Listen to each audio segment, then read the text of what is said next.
Hello friends, welcome to my YouTube channel. आज से हम अपना logical organisation of computer subject में एक नया टॉपिक स्टार्ट कर रहे हैं, क्लॉक।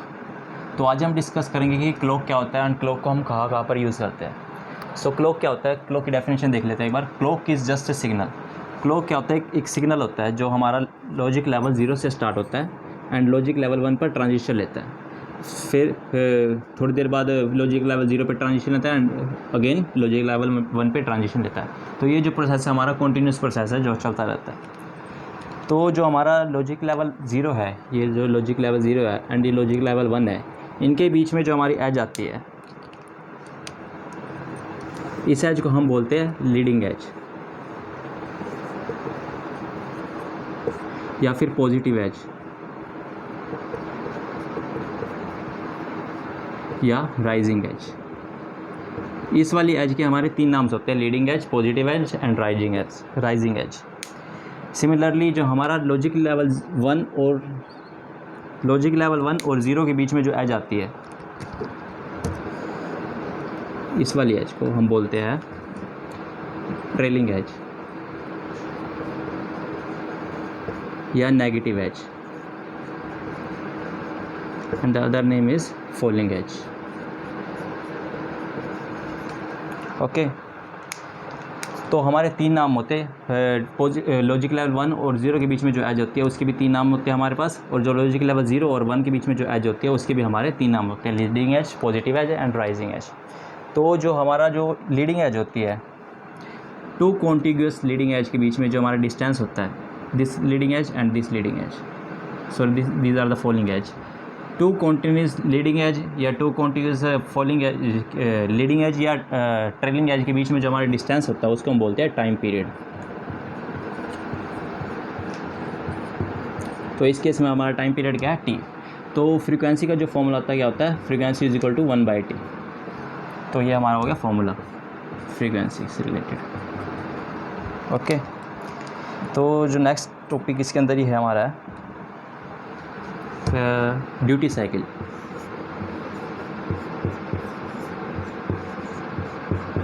ड्यूटी साइकिल क्या होता है, ड्यूटी साइकिल जो होता है वो रेशो होता है हमारा time period for level 1 divided by total time. अगर हम देखें यहाँ से लेके यहाँ तक, अगर हम देखें तो हमारा टोटल टाइम कितना हुआ, सपोज टी टाइम पीरियड होगा हमारा। यहाँ से लेके यहाँ तक जो टाइम पीरियड हमारा टी टाइम है, और तो हमारा टोटल टाइम क्या हो जाएगा टी। एंड जो time period for logic level 1 यानी ये वाला टाइम, दिस वन,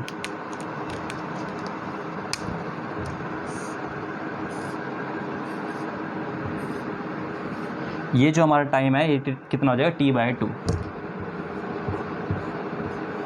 ओके, तो अगर जब हम इसको सॉल्व करेंगे तो हमारा क्या आ जाएगा 50%। तो जो हमारी ड्यूटी साइकिल होती है वो हमारी क्लॉक पल्स की होती है 50% होती है। तो अभी हमने देखा कि लॉजिक लेवल 0 और 1 के बीच में जो एज होती है उसको हम बोलते हैं लीडिंग एज बोलते हैं, और उसी क्लॉक पल्स में जो लॉजिक लेवल 1 और 0 के बीच में जो एज होती है उसको बोलते हैं हम ट्रेलिंग एज बोलते हैं। तो देखो अब हम देखते हैं कि इस क्लॉक को हम कहाँ पर यूज़ कर सकते हैं। So clock is use to time the circuit, और you can say synchronise the circuit.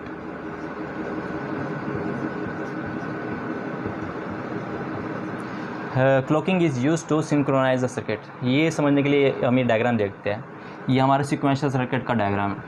Sequential circuit मैंने बताया था कि sequential circuit combinational circuit and memory element का कॉम्बिनेशन होता है।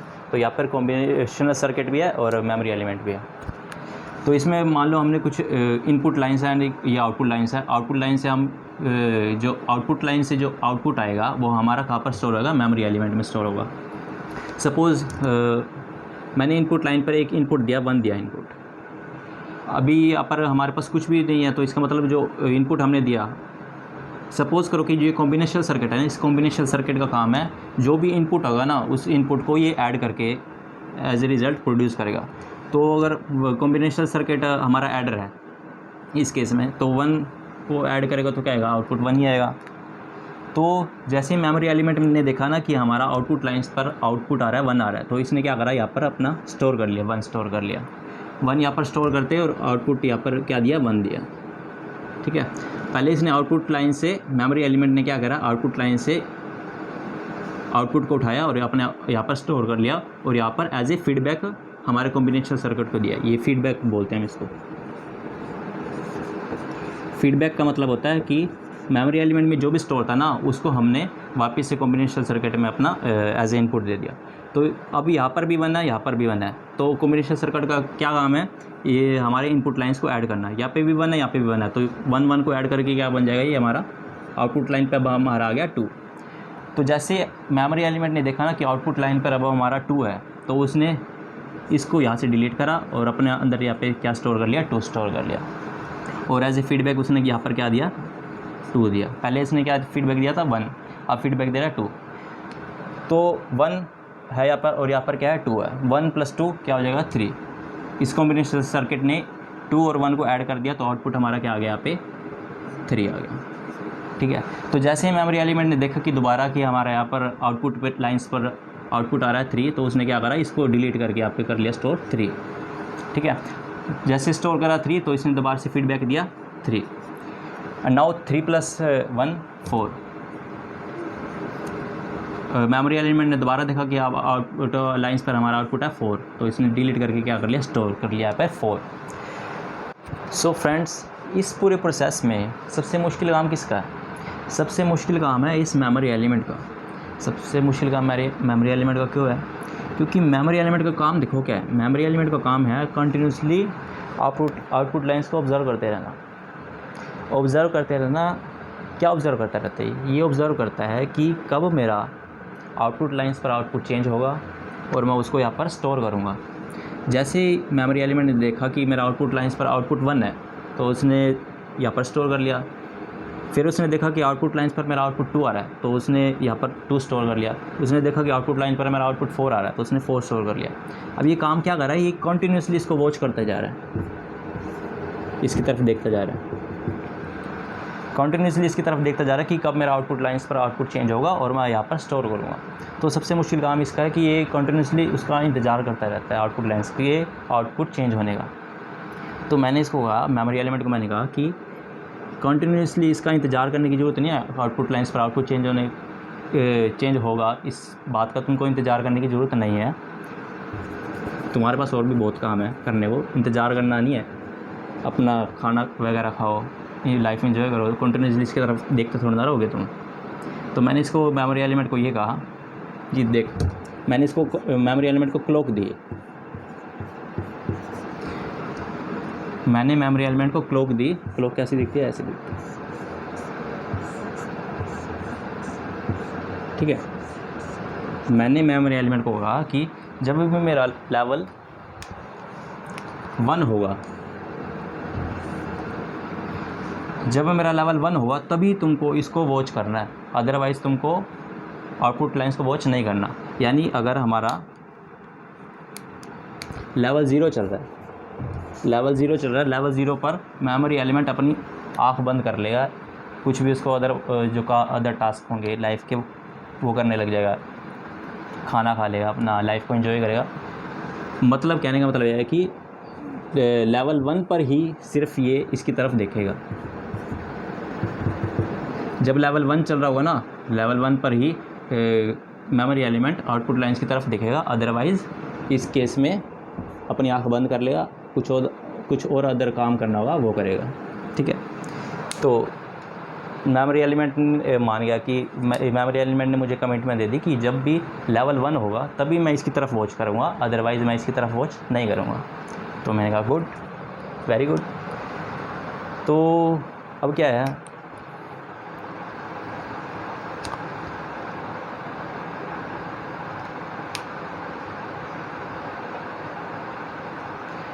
तो इस प्रोसेस को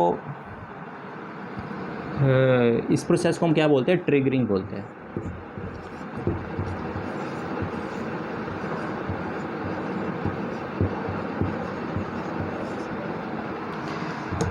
जब लेवल 1 था तो इसने इसकी तरफ देखा देखना स्टार्ट किया, देखा कि क्या आउटपुट है, आउटपुट आ रहा था 1 आ रहा था, तो उसने 1 स्टोर कर लिया। फिर थोड़े टाइम के लिए अपनी आँख बंद कर ली, फिर उसने लेवल 1 आया जैसे, तो उसने फिर दोबारा इसकी तरफ वॉच करना स्टार्ट किया, तो उसने देखा कि आउटपुट लाइन पर आउटपुट क्या आ रहा है, तो उसने देखा आउटपुट लाइन पर आउटपुट 2 आ रहा है, तो उसने 2 यहाँ पर स्टोर कर लिया।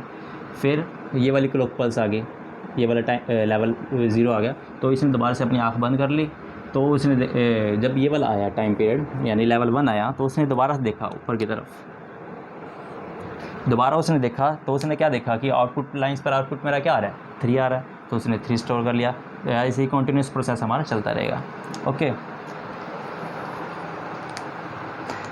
तो जो ये प्रोसेस है ना, इसको हम क्या बोलते हैं, ट्रिगरिंग बोलते हैं। हम मेमोरी एलिमेंट को ना क्लॉक देके ना ट्रिगर कर रहे हैं, ट्रिगरिंग दे रहे हैं उसको कि तुझे सिर्फ लेवल 1 पर ही ट्रिगर होना है, लेवल 1 पर ही ट्रिगर होना है, यानी लेवल 1 पर ही तुझे उसको वॉच करना है, अदरवाइज उसको वॉच नहीं करना। तो इस प्रोसेस को हम क्या बोलते हैं, ट्रिगरिंग। ओके,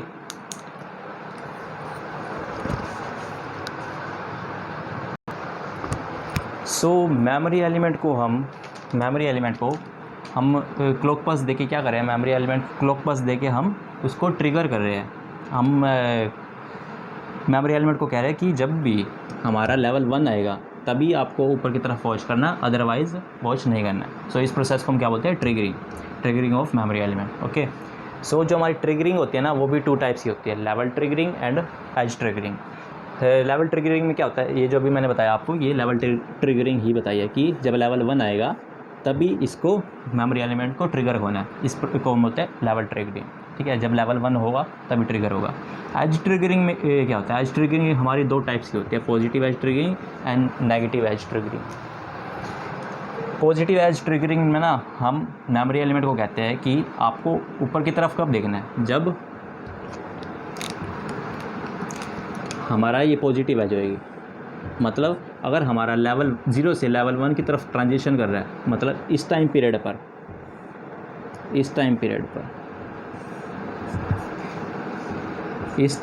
ये वाली जो लाइन मैंने बनाई है, इस टाइम पीरियड पर ही आपको मेमोरी एलिमेंट को मतलब आउटपुट लाइन्स की तरफ वॉच करना है। तो इस प्रोसेस को हम क्या बोलते हैं, पॉजिटिव एज ट्रिगरिंग। अगर मैं इसको कहूँ कि इस वाली एज पर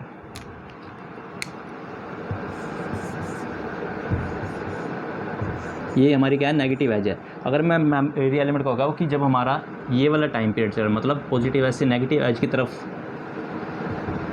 जाए, तभी आपको इसकी तरफ आउटपुट लाइन्स की तरफ वॉच करना है। तो इस प्रोसेस को हम क्या बोलेंगे, नेगेटिव एज ट्रिगरिंग। ओके, तो ट्रिगरिंग हमारी 2 टाइप्स की होती है, level triggering and edge triggering. Edge triggering भी हमारे 2 टाइप्स की होती है, positive edge triggering, negative edge triggering. Positive edge triggering कब होती है, जब हमारा लेवल 0 से लेवल 1 पर जो हमारा ट्रांजिशन हो रहा है, इस टाइम पीरियड पर ही हमारा मेमोरी एलिमेंट आउटपुट लाइन्स को वॉच करेगा, अदरवाइज़ नहीं करेगा। और नेगेटिव एज ट्रिगरिंग में क्या होता है कि जब हमारा लेवल 1 से लेवल 0 पर जो ट्रांजिशन हो रहा है, उस टाइम पीरियड पर ही मेमोरी एलिमेंट हमारे आउटपुट लाइन्स को ऑब्ज़र्व करेगा, अदरवाइज़ ऑब्ज़र्व नहीं करेगा। सो जो ये हमारा प्रोसेस क्या हो गया, क्लॉक की ट्रिगरिंग। Thank you.